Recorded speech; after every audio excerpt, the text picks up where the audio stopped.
Kamu pernah lihat video ini? Video tadi adalah video belusukan Kim Jong-un ke daerah terdampak banjir besar di Korea Utara.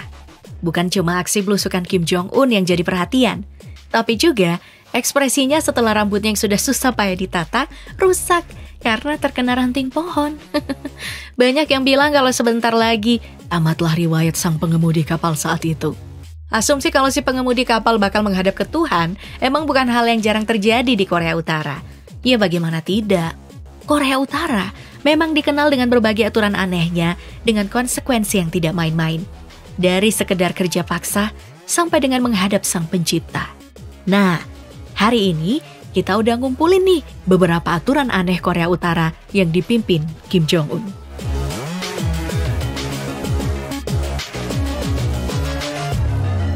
Pertama ada dunia fashion di Korea Utara. Oh, siapa sangka setelah jeans mendunia seperti sekarang dengan berbagai bentuk, Korea Utara ternyata melarang penggunaan jeans.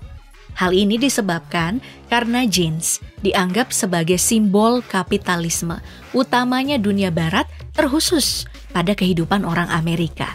Korea Utara yang mengklaim diri anti barat tentu saja tidak ingin kalau ada warganya yang menggunakan produk-produk barat. Bagi siapa saja yang menggunakan jeans, hukumannya bisa bermacam-macam, seperti dipenjara dan ikut kerja paksa. Nah, selain jeans, anjuran fashion Korea Utara ada beberapa yang sangat dikenal, mulai dari laki-laki yang diharuskan menggunakan celana bahan berwarna coklat atau hitam. Sungguh tak berwarna hidupnya. Kemudian bagi wanita menggunakan rok di bawah lutut dan juga baju yang tidak memamerkan pundak mereka. Kalau bikini ya jelas nggak boleh dong ya. Perkara busana yang dianggap sebagai simbol dari kapitalisme negara barat sebenarnya diisukan sebagai bukti tidak konsistennya Kim Jong-un loh, Pop Gengs. Ya bagaimana tidak? Istri dari Kim Jong-un yaitu Ri Sol-ju pernah ketangkep basah menggunakan tas mewah yaitu clutch bag black H&M patent leather Lady Dior yang harganya lebih dari 26 juta rupiah. Gila gak tuh? Selain istri dari Kim Jong-un, adiknya yaitu Kim Yo-jong juga pernah dilaporkan menggunakan tas Dior saat kunjungannya ke Rusia beberapa waktu lalu. Harga tasnya bahkan mencapai ratusan juta rupiah. Kalau konsisten, aturan ini jelas harus juga diterapi nama keluarga Kim dong ya. Jangan cuma rakyat biasa doang yang dipaksa. Selain standar ganda persoalan budaya kapitalis yang dicitrakan lewat pakaian, hal yang sama juga terjadi untuk gaya atau potongan rambut. Kalau di berbagai belahan dunia, banyak belahan rambut aneh yang di-styling untuk menarik perhatian. Nah, di Korea Utara nih, potongan rambut malah ternyata diatur oleh negara. Setidaknya, cuma 10 potongan rambut untuk laki-laki dan 18 potongan rambut untuk perempuan.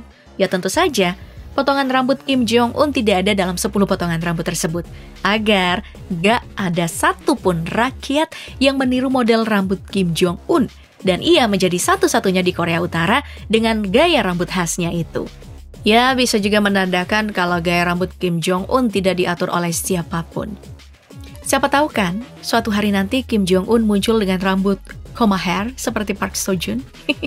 Fix lah Kim Jong-un jadi the one and only opa-opa ganteng di Korea Utara, ya enggak?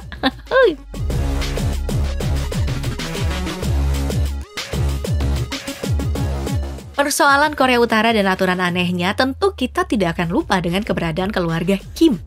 Bagi keluarga Kim yang memimpin negara ini, status mereka bukan cuma kepala negara, tapi juga sudah didewakan oleh rakyat Korea Utara.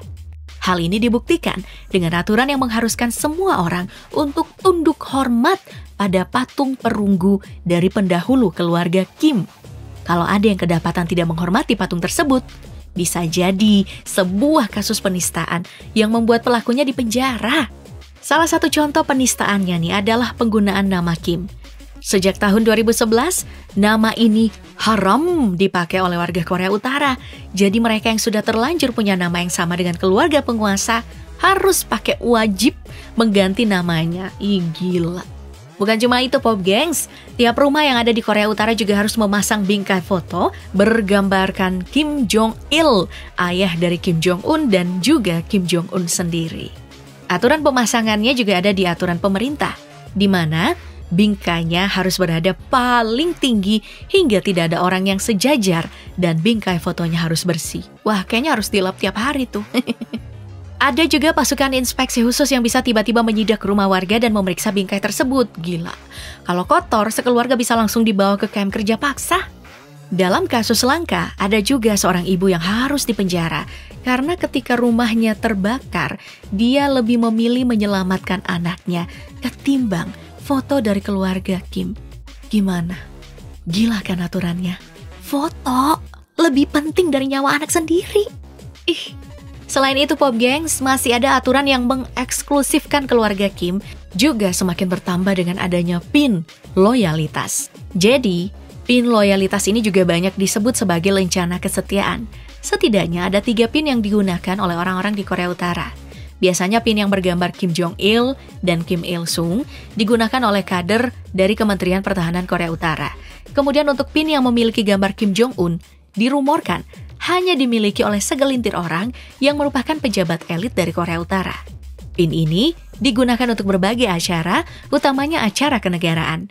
PIN tadi ditempatkan di sebelah kiri yang menandakan sumpah setia untuk keluarga Kim karena berada di dekat jantung penggunanya. Ini bisa dibilang narsisnya next level.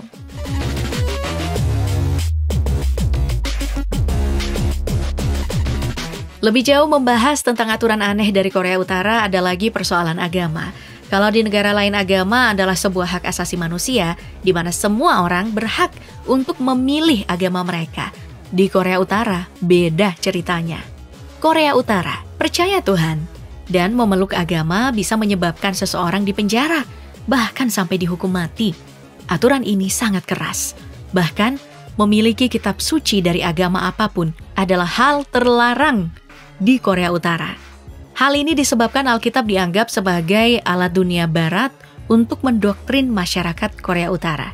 Kepemilikan dari Alkitab juga bisa dianggap sebagai penistaan atau tanda permusuhan bagi keluarga Kim. Larangan Alkitab ini bahkan bukan cuma untuk masyarakat Korea Utara. Tahun 2014, seorang wisatawan asal Amerika Serikat, Jeffrey Foley, dihukum penjara selama 5 bulan karena dengan sengaja menaruh Bible di restoran Korea Utara saat dia melakukan sebuah penelitian.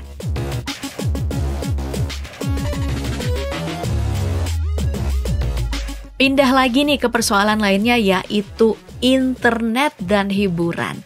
Jika di negara lain, akses internet sudah menjadi salah satu kebutuhan utama dalam kehidupan semua orang. Nah, di Korea Utara jelas beda. Internet di sana dikenal dengan nama Kwangmyong alias sinar terang yang diluncurkan di tahun 2011. Lewat Kwangmyong, orang-orang cuma bisa mengakses 28 situs yang diawasi oleh pemerintah dengan ketat. Apesnya lagi, sudah diawasin, terbatas soal akses. Tidak semua orang di sana juga bisa menggunakan internet. Penggunaan internet itu cuma bisa dilakukan oleh pemimpin politik dan keluarganya dan juga siswa yang ada di sekolah elit. Pokoknya ribet lah. Kwangmyong ini juga terintegrasi dengan sistem operasi yang dinamakan Red Star yang berfungsi seperti Windows, iOS, atau Android. Bukan cuma internet, menggunakan jaringan telepon untuk melakukan panggilan ke luar negeri juga dilarang. Pada 2007 nih, seorang pria yang tidak disebutkan identitasnya bahkan dieksekusi karena ketahuan melakukan panggilan ke luar negeri.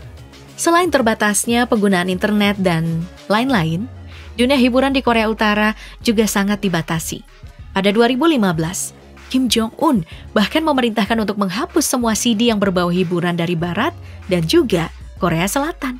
Siapa saja yang ketahuan bisa dipenjara, dikirim untuk kerja paksa, ataupun hingga diberi hukuman mati. Salah satu berita paling menggemparkan soal ini datang di tahun 2022, di mana ada 3 siswa SMA yang dihukum tembak karena menyebarkan video Squid Game dan drama Korea yang jelas dilarang. Nah, setelah mengetahui semua aturan absurd yang ada di Korea Utara, tentu saja kita tidak bingung. Kenapa banyak orang yang ingin membelot dari Korea Utara dan kabur ke Cina ataupun Korea Selatan?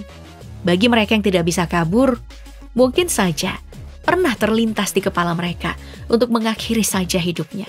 Tapi tentu saja, pemerintah Korea Utara punya solusi untuk itu. Siapa saja yang melakukan bunuh diri di Korea Utara dianggap sebagai kejahatan besar. Makanya, meski meninggal, keluarga dari orang yang bunuh diri itu yang bakal menerima konsekuensinya, berupa kerja paksa yang harus dilakukan bukan cuma oleh saudara, tetapi juga untuk 3 generasi yang berhubungan dengan orang tersebut. Jadi warga di sana mau mati salah, hidup salah ya. Nah, tentunya setelah mendengar hal ini membuat kita bersyukur bisa menghirup udara segar di tempat lahir kita masing-masing. Dan itu jelas, bukan di Korea Utara.